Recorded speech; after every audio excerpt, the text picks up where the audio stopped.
Excellencies, ladies and gentlemen, I hope you've had a productive and insightful 2 days of the APR this year. Personally, taking a step back to listen and discuss at the APR has always been one of the highlights of my year. The speakers never failed to impress, and questions from the floor always widen my perspectives. We began yesterday, as we usually do, with a big picture session titled The Pandemic and Global Realignment.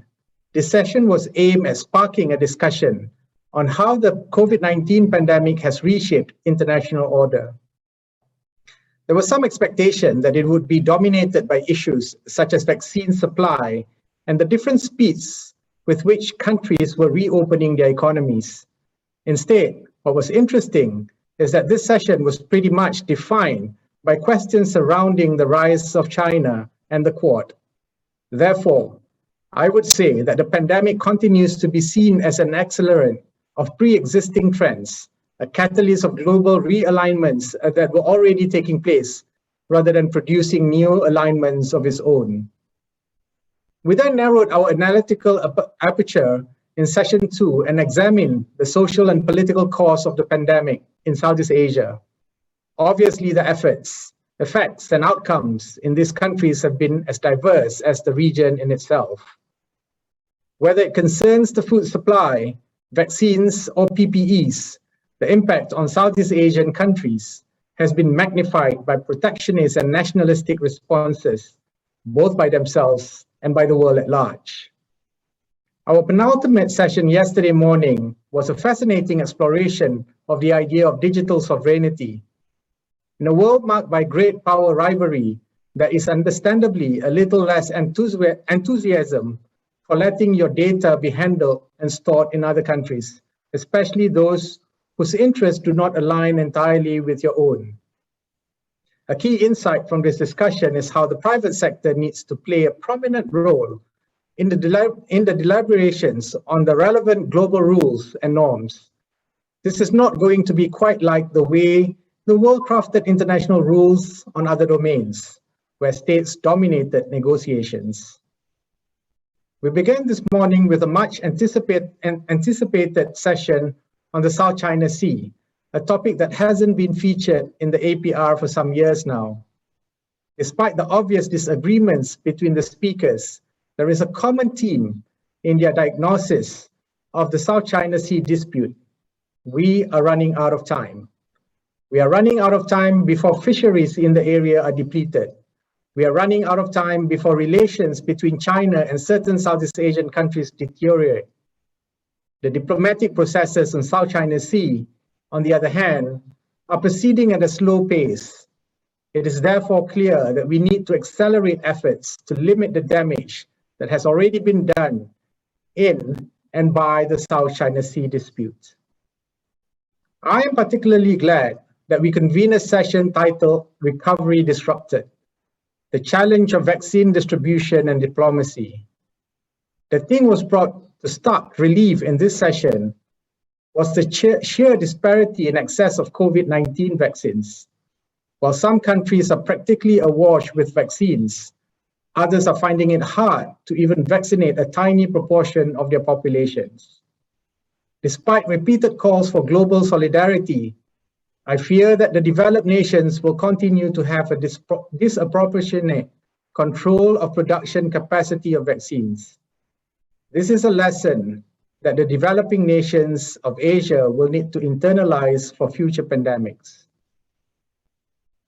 Allow me to reiterate our appreciation for His Excellency Ouyang Yujing, Ambassador of the People's Republic of China in Malaysia, and His Excellency Dr. Justin Lee, Australian High Commissioner in Malaysia, for their insights.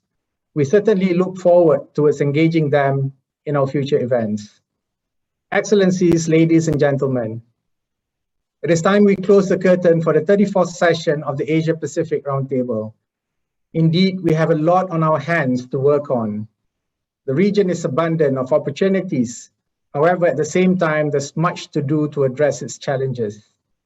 Beyond and as much as in the region, the global community is also facing growing uncertainties, and in some parts, we have regressed in our efforts to build a just, fair, and resilient economic and political systems. The recent developments in Myanmar and Afghanistan tops my list. We have heard the speakers' perspectives on how ASEAN and other countries could move forward to address the Myanmar issue, something that we all agree on its urgency. On Afghanistan, in recent weeks, pundits across the world have been repeating that tiring trope about the country being the graveyard of empires. Now, I'm not saying that's not the case.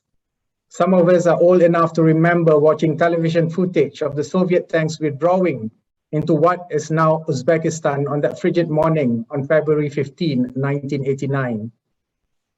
Over the past few days, we have seen American planes struggling to take off Kabul airport as Afghans, terrified for their lives, tried to grab hold of what could be their last chance or their last hope for survival.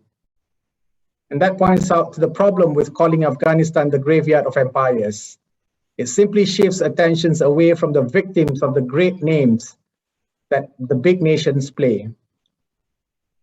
That country has witnessed not just the capitulation of many of a great power, but the senseless deaths of Afghans themselves, too numerous for us even to begin contemplating a count. So allow me to put this on the table. We, the foreign and strategic policy community, need to take more responsibility and demonstrate greater humility in the application of our expertise. Countries are not places for projects and experiments. The consequences of getting things wrong can be catastrophic.